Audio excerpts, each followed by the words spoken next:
was on the show. He was one of the people who was in all those Ernst Lubitsch movies, To Be or Not to Be, Ninotchka, whatever, you know.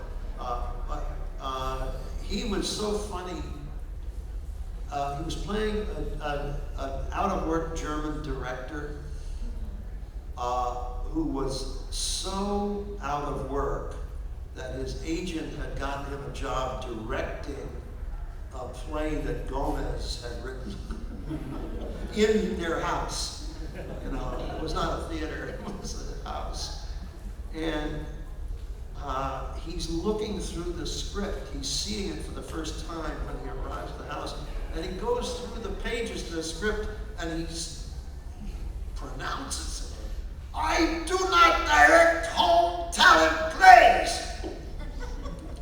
And when he said that, it cracked me up so much I couldn't help but laugh.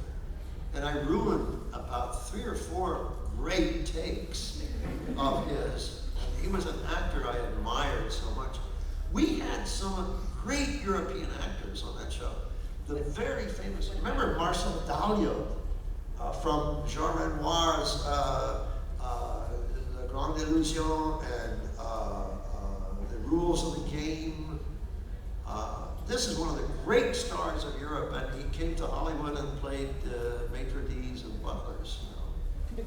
But gosh, it was a thrill for me to see him walk on the set one day and to play a part. And you know what? He had so much money. You know, money was no object for Gomez. The guy said, "I don't want to direct this show," you know. And then Gomez says, "I'll give you 50,000 more." "No, I don't want to do. Oh, another 50,000. I mean, you had so much money, you just give it away. And finally, decided to do it. Yeah, I tried to take some of that home with me, but. Oh, I remember Margaret Hamilton. Yeah, Margaret Hamilton. You know who we're talking about? The Wicked Witch of the West. Yeah, she played Morticia's mother. This is From, right? Huh? Something From? From, yes, Mrs. From. Yeah, she was great. And she really sweet, you know. I asked for pictures, you know, from The Wizard of Oz for my kids, and she, you know, signed this stuff for them. Wrote something charming on each thing. Those were lovely people. They really were. We were just lucky, that's all. I'm fortunate to have a show that was played so many times.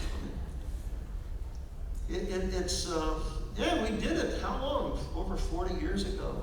And it still has some kind of life out there, even though it's not played as much lately. But we're just lucky that we were in it, because that there was such a great premise, because these were strange-looking people, but inside they were nice, and the show sort of set that example. That's what really counts, is what's inside. Psychiatrists wrote articles about the show back in the 60s, about how it was the healthiest show on the air, because we really cared about one another. And we were weird, but yeah, we were friendly.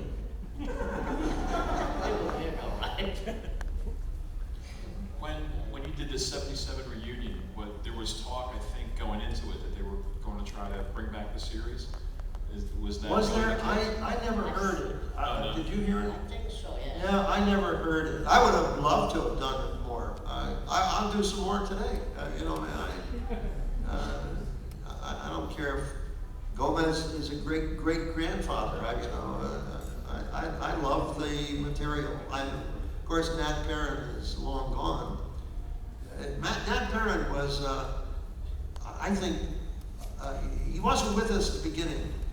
He joined us after we'd done the presentation film, and we were on the air, and he finished writing the first episode. He never got credit.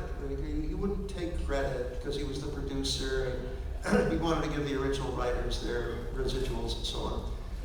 But he was in everything we did in one way or another. He had come to Hollywood because the Marx Brothers brought him there to write for them. I mean, that's the kind of talent he was. Marvelous, marvelous writer.